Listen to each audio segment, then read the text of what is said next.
जय हिंद प्यारे साथियों, स्वागत है आप सभी का एक बार फिर से खोटा किंग ऑफिशियल पे। आइए तो खोटा काठे पैदे खंडी की 8वीं कविता पे हम लोग पहुंच गए हैं। आज हम लोग पढ़ेंगे इस कविता के बारे में जिसका नाम है कविता कांदना। है ना, कांदना मतलब रोना। तो कविता का रोना क्या है इस कविता में, तो ये सारी चीज़ें हम लोग तो देखेंगे ही, लेकिन पहले थोड़ा सा इसके बारे में डिटेल में चर्चा कर लेंगे। उसके बाद में यहाँ से जो भी प्रश्न बन सकते हैं वो सारे प्रश्नों पे तो हम लोग आएंगे ही। तो उसके पहले थोड़ा सा समझना होगा कि आखिर में इस कविता में है क्या। है ना, कविता कांदना मतलब यहाँ पे क्या अर्थ इसका है, उसके बारे में हम लोग समझेंगे। उसके बाद में फिर एक एक करके सारे प्रश्नों पे हम लोग नज़र डालेंगे कि कैसे कैसे प्रश्न आपके परीक्षा में यहाँ से पूछे जा सकते हैं। क्योंकि जब हम पढ़ रहे हैं तो परीक्षा के दृष्टिकोण से ही अभी हम लोग बात कर रहे हैं। बाद में जब हम लोग सीखने के दृष्टिकोण से बात करेंगे तो और अच्छे तरीके से और दूसरे तरीके से पढ़ेंगे।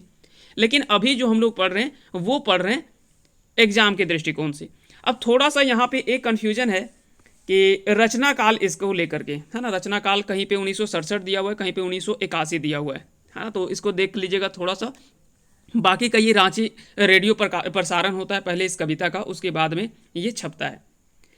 क्या है इस कविता में, तो सबसे पहले ये आप जान लीजिए कि कविता कांदना मतलब होता है रोना, कविता का रोना। बोलते हैं कि कविता पूछ रहल है सबसे, खोजा हा तोहरीन की हमर से। कि कविता पूछ रहल है सबसे, कविता पूछ रही है सभी लोगों से कि खोजा हा तोहरीन की हमर से, कि आप लोग आखिर में हमसे क्या खोजते हैं। तोहरीन आखिर में हमर से की खोजा है।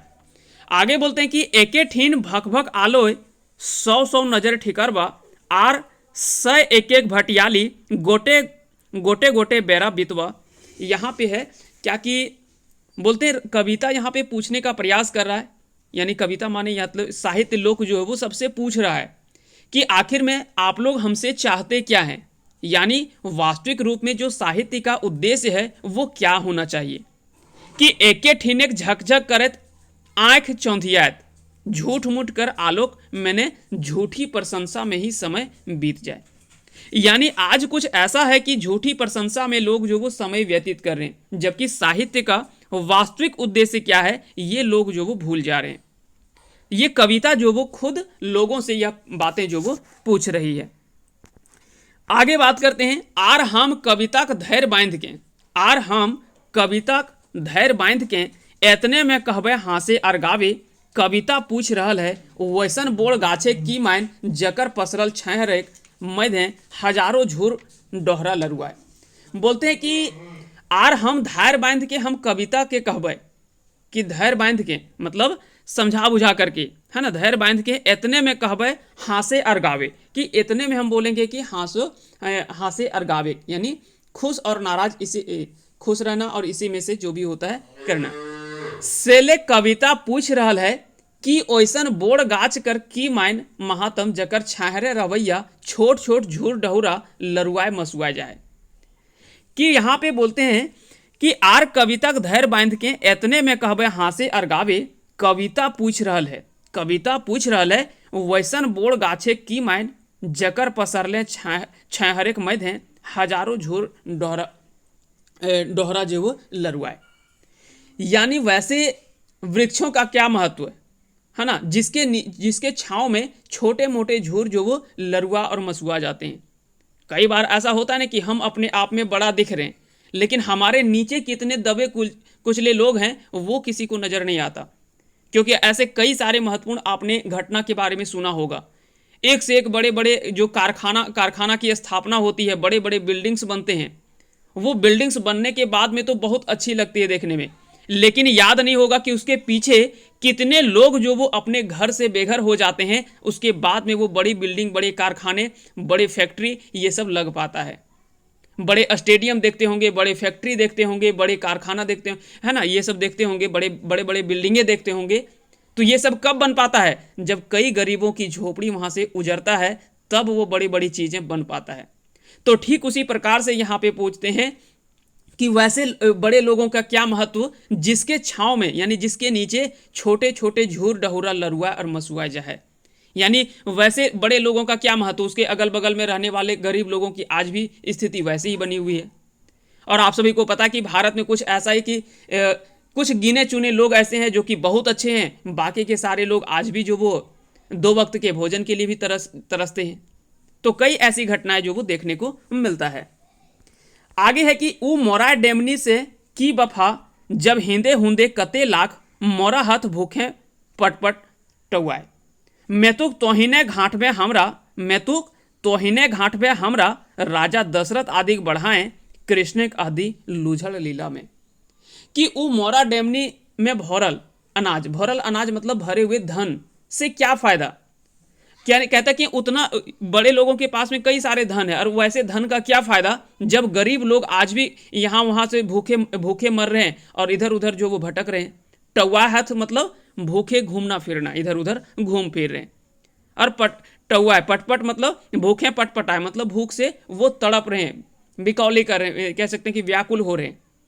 तो वैसे धन का और वैसे भोजन का क्या महत्व, जिससे कह सकते हैं कि जिस धन से गरीबी नहीं मिटाई जा सकती है, वैसे भोजन का महत्व क्या जिससे भूख नहीं मिटाई जा सकती है, वैसे पानी का क्या महत्व जिससे प्यास नहीं बुझ सकता है। जैसे समुद्र में तो कई पानी तो भरा पड़ा है, लेकिन वैसे पानी का क्या फायदा जब कोई एक बूंद मुंह में ले ही नहीं सकता, प्यास मिटा ही नहीं सकता। तो ठीक वही यहाँ पे कविता में एक तरफ तो कवि भी बोलते हैं पहले, और कविता भी लोगों से सवाल कर रहे हैं, है ना। कवि तो पूछते हैं कि आखिर में वास्तविक रूप में जो हम लोग कविता लिख रहे हैं वो क्या सच में जो आवश्यकता है, जिस चीज़ की ज़रूरत है, उस चीज़ पर हम लोग कविता आज भी लिख रहे हैं क्या। हम तो ऐसे खाम ख्याली मतलब जो एक नहीं बोलते कि जो भी आपका काल्पनिक घटना है वही घटनाओं पर आधारित आज भी हम लोग जो वो कविता लिख रहे हैं। लेकिन एक जो मानववादी विचारधारा है ना, लोगों के वास्तविक ज़रूरत है उसके आधार पे और उससे जुड़े हुए चीज़ों को लिख पा रहे हैं, नहीं लिख पा रहे। तो यहाँ पे दोनों तरह से सवाल जो वो किया गया है ना, कविता की तरफ से भी और कवि की तरफ से भी। तो वही बोलते हैं कि वह ऊ मोराय डेमनी के की वफा जब हिंदे हुंदे कते लाख मोरा हाथ भूखे पटपट टुआए। मैतुक तोहिन घाट में हमरा मैतुक तोहिन घाट में हमरा कि मैतुक तोहिन जो वो, लेकिन फिर भी इतना होवल के बावजूद भी तोहिन घाट में हमरा मतलब ओकरे में परेशान करबे, ओकरे में इधर उधर करबे। बोलते हैं कि आर तोहिन का ऐसन में कहब है कि दशरथ आदि जैसन राजा गुणगान करा, और कृष्ण ऐसन आदि लूझड़ यानी खराब रास लीला कर बखान करा। तो कैसे करब, आगे बोलते हैं कि खून माखल भींगल बोड़ घरे चिकन चाकन चीटा चेहरा में उ सभे केचर केचर ठामे दुहरे कार चूसेक पैसा में उस सभे खीसा भोग बिलासेक यह थान दल है हामर निवासेक। बोलते हैं कि खून माखल भींजल बोड़ घरे यानी जो बड़े बड़े लोगों के घर में है। खून माखल मतलब आपको पता ही होगा कि वैसे लोग जो वो कई तरह के साजिश में कैसे कह सकते हैं, कई तरह के आंदोलन नहीं कह सकते, कई तरह के ऐसे घटनाएं होती है जिसमें से उनका नाम जो वो जुड़ा हुआ होता है ना। कई ऐसी चीज़ें होती है जिससे खराब कृत्यों में भी उनका नाम होता है। तो वही बोलते हैं कि खून माखल भींजल बोड़ घरेक चिकन चाकन चीटा चेहरा में, कि देखने में तो साफ सुथरा लगता है लेकिन उसके अंदर में उसके पीछे कितनी गंदगी है ये नहीं दिखता है किसी को। वो सभे कचर कचर ठामे दुहरे कार चूसे पैसा में, कि वो तो हमेशा एक दूसरे को दुहर करके यानी कह सकते हैं उसको दूसरे को परेशान करके और उसका सारा धन लूट खसूट करके उसको चूस करके कह सकते हैं कि गरीबों का शोषण अत्याचार करके वो सभे खीसा भोग बिलास एक खीसा भोग बिलास मतलब कह सकते हैं कि वो अपने फायदे के लिए किसी हद तक जा सकते हैं, है ना। केवल वो अपना फायदा देखते हैं, अपना बढ़िया देखते हैं, बाकी का कौन क्या है कोई मतलब नहीं है। तो बोड़ घर एक चिकन चाकन चेहरा मोहड़ा बा कचकच हैवत ठामे जहां दुहरे कर चूसे व्यवसाय चालू है, यहाँ ऐसे जगह पे भोग विलास खींचा चालू है, ऐसा जगह हमरा बास होबो है, कि ऐसा जगह पे हमरा ले जाके फंसा दे रहे। तो अब बतवा कि हमर साथ गलत हो रहे कि सही, ये कविता कह रहे है ना। कविता बोलो कि आखिर में हमरा इस सब जगह तोहनीन काहेल फंसा दे रहे। यह थान दिल है हमर निवास है, कि यह जगह मिल लो हमनिन के दिए के ऐसा जगह पे एक अत्याचारी जे गरीब के रक्त चूस करके यानी खून चूस करके वो आपन पेट भर रहे, वैसन जगह हमरा तो जगह दे रहे। कि हम साहित्यिक स्ववांग नखो, कि हम साहित्यिक स्ववांग नखो हमर सहित भाव के संगे नखै, रहे खातिर भाव से संग नखै, आटा पाटा पावे हक नखै, कते दिन ले कंदाय रहल है, कते दिन ले कंदाय रहल है, खाम ख्याली चेंदाय रहल है, सवार्थी ठुरकी बनाए समेट के जोर हाय एक मुठा सवार्थ हैं। कविता पूछ रहा है कि आखिर में कि हम साहित्यिक स्वांग नखो। यहाँ पे आगे बोलते हैं कवि, यहाँ पे ई परिया में कवि जो वो प्रश्नात्मक भाव से कविता में प्रश्न करते हैं कि हम साहित्यिक अंग नखो, स्वांग ना लगो, कि हमर से सहित कर भाव नखे, क्या हम सभी के हित का भाव नहीं रख सकते क्या, कि हमरा सब लोग से मिले जुले और ओकर हाल चाल दुख दर्द पूछे का अधिकार नखे। यह जो वो यहाँ पे कवि जो प्रश्नात्मक भाव से कविता में यहाँ पे इस पंक्ति को लिखते हैं कि बोलते हैं कि आखिर में क्या हम साहित्यिक अंग नखो, कि हम क्या साहित्य का अंग नहीं है, क्या हम में सहित यानी सभी के हित का भाव नहीं है हमारे पास में, कि हमरा सब लोग मिले जुले और ओकर हाल चाल दुख दर्द पूछे का अधिकार हके कि ना हके। तोहिन लेखक सब हमरा कतेक दिन से कंदाय रहल है। यहाँ पे बोलते हैं कि तोहिन यहाँ पे बोल रहे हैं लेखक या कवि, जो लेखक या कवि जो कविता लिखते हैं या और भी जो भी रचनाएं लिखते हैं उनको पूछ रहे हैं कि तोहिन सब हमरा कतेक दिन से कंदाय रहल है, आटा पाटा पावे हक नखे, यानी ये सब दूर करने का हक नहीं है हमें क्या, कते दिन ले कंदाय रहल है, कते दिन ले कंदाय रहल है, खाम ख्याली चेंदाय रहल है, खाम ख्याली चेंदाय रहल है। यानी तोहिन मतलब कवि बोलते हैं कि कवि हमरा काल्पनिक रूप में ठग रहल है और सवार्थे आए के अंगरी समेट के मुठा नियर ठुरकी बनाए देल है। यानी बोलते हैं कि खाम ख्याली चेंदाय रहल है। खाम ख्याली मतलब काल्पनिक जो सोच होता है, काल्पनिक सोच जो उसको बोलते हैं, तो वही बोलते हैं कि तोहिन हमरा काल्पनिक रूप में ठग रहल है। कविता बोलते हैं कि कवि सबसे कि आप लोग जो है वो हमें काल्पनिक रूप से झूठ मूठ का ठग रहे, खाम ख्याली चेंदाय रहल है। चेंदाय मतलब झूठ बोलना है ना। ठुरकी मतलब होता है नाटी बनाए देले, मतलब कविता का जो स्वरूप है वो विस्तार होना चाहिए धीरे धीरे, लेकिन उसको समेट करके पूरा और छोटा कर दे रहे हैं, हमको समेट करके समट दिए। जिस प्रकार से नहीं होता कि हाथ में अंगुली समेट करके मुठा नियर ठुरकी जिसको बोलते हैं, उसी तरह से जो वो बना दिए जिसमें से लगता है कि हाथ में अंगुली है ही नहीं। हाथ में अंगुली खुला हुआ होता है तो उसका विस्तार पूर्वक दिखता है ना, उसका विस्तार दिखता है हाथ की हथेली का। लेकिन जब आप अंगुली को मोड़ देंगे तो ये मुट्ठी बन जाता है, तो उसमें से उसी तरह से दिखता है ना, मुठा जो वो ठुरकी नियर दिखा है। तो जोर हाय एक मुठा सवार्थ है, जोर हाय एक मुठा सवार्थ है, कविता पूछ रहा है। तो इस प्रकार से कि बोलता है कि यह हमार उद्देश्य है। ई नियर ई कविताएं कविता कर मानवीकरण करल गेल है, और इस कविता में जो वो मुख्य रूप में अगर देखा जाए तो जनवादी भाव देखने को मिलता है।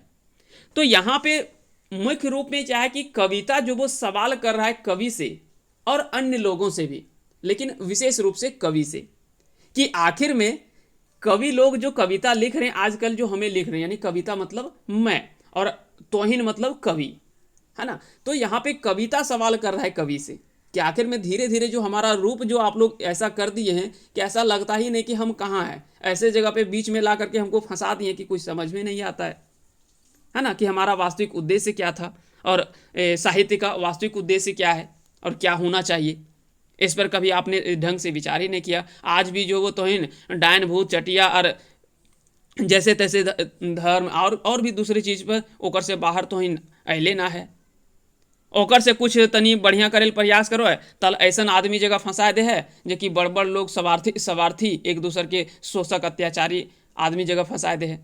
तो वैसन कवि बोलुथिन कि कविता ऐसा लिखा जे कि सबके कल्याण के बात करे, नीचे से नीचे गरीब सबके कल्याण कर सके और सबके मदद कर सके, वैसन कविता लिखे के बात यहाँ पे करो हथिन है ना। चलिए, तो सवाल यहाँ से कैसे कैसे पूछे जाएंगे। तो कविता कांदना खोटा काठे पैदे खंडी किताब में छपी हुई कविता है, यह एक कविता है, ए.के. झा जी के द्वारा इस कविता को लिखा गया है ना। ये सारी चीजें आपको ध्यान रखनी। सवाल बन सकता है कि कविता कांदना में कविता कौन रूप देखवल गेल है। तो यहाँ पे क्या है कि मानवीकरण करल गेल है विशेष रूप में, है ना, यहाँ पे मानवीकरण करल गेल है और जनवादी भाव यहाँ पे देखा गया है। अगर आपसे पूछा जाए कि कौन भाव के कविता लागे, तो जनवादी भाव के कविता लागे, जनवादी विचारधारा के कविता लागे, है ना। और ये कविताएं मानवीकरण करल गेल है ना, तो इसका सही आंसर क्या हो जाएगा, मानवीकरण बोल सकते हैं। इस तरह से सवाल भी पूछे जा सकते हैं। साथ ही साथ पूछा जा सकता है कि कविता कांदना कौन किताबें उखरवल है या कौन किताबें छपल है, तो खोठा काठे पैदे खंडी में ककर लिखल कविता लगे, तो एके झा जी के लिखल लगे। कविता कांदना मतलब कविता का रोना, है ना, कविता कांदना इसका हिंदी इसका अर्थ अगर आपसे पूछा जाए तो क्या होगा, कविता का रोना। तो कविता जो वो दुखी है कि अधिकांश कवि जो वो या तो श्रृंगार भाव की कविता लिख रहे हैं या तो फिर भक्ति आधारित कविता रच रहे हैं, जबकि मानव समाज कई तरह से आज भी समस्याओं से जूझ रहा है, लेकिन उनके बारे में कोई सोच ही नहीं रहा है। तो ये सारी बातें यहाँ पे इस कविता में जो वो किया गया है। तो सवाल यहाँ से और भी जुड़े हुए सवाल, कई तरह के सवाल जो वो पूछे जा सकते हैं, है ना। जैसे कविता यहाँ पे क्यों रो रहा है, कविता आखिर में अगर पूछे कि कविता की ले कांदा है, ताकि कवि नाम ही है कविता के कांदना, तो कविता आखिर में कांद क्यों रहा है, ये तो पता चलना चाहिए। तो कविता का हर क्षेत्र सीमित कर देने से, कविता का क्षेत्र जो वो सीमित कर दिया गया, धीरे धीरे जो मुट्ठी में समेटा जा रहा है। कविता के आनंद कर चीज मानेक से, यानी कविता के आनंद कर चीज आज भी लोग जो वो कविता को एक आनंद की चीज मान रहे हैं, जबकि ये नहीं सोचते कि साहित्य से हमारा सामाजिक पर क्या, सामाजिक आधार पे या तो समाज में क्या प्रभाव पड़ता है, ये लोग समझ ही नहीं रहे, है ना। केवल कविता को जो वो एक मनोरंजन का एक साधन नहीं है, कविता से या तो साहित्य से बहुत कुछ बदला जा सकता है ना। साहित्य एक हमारी विचारधारा है जिसके साथ में हमारा हर चीज जुड़ा हुआ है।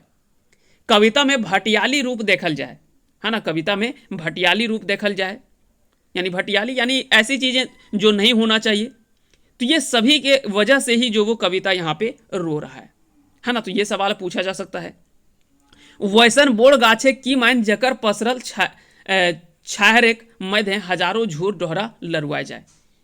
पूछा जा सकता है कि ये पंक्ति कवि जो वो कौन कविता में लिखल हत, या तो यहाँ पे अगर माने की है, ये सब पूछा जा सकता है। तो बोड़ गाछ के छाहर छोट छोट गाछ जो वो लरुआए जाए, यानी बड़े बड़े लोगों के नीचे जो वो गरीब लोग तबके के लोग जो वो दबे और कुचल दिए जाते हैं, है ना। तो इसका अर्थ तो ये हुआ, खोठा काठे पैदे खंडी में यह पंक्ति लिखा गया है, एके झा जी के द्वारा इस पंक्ति को लिखा गया है।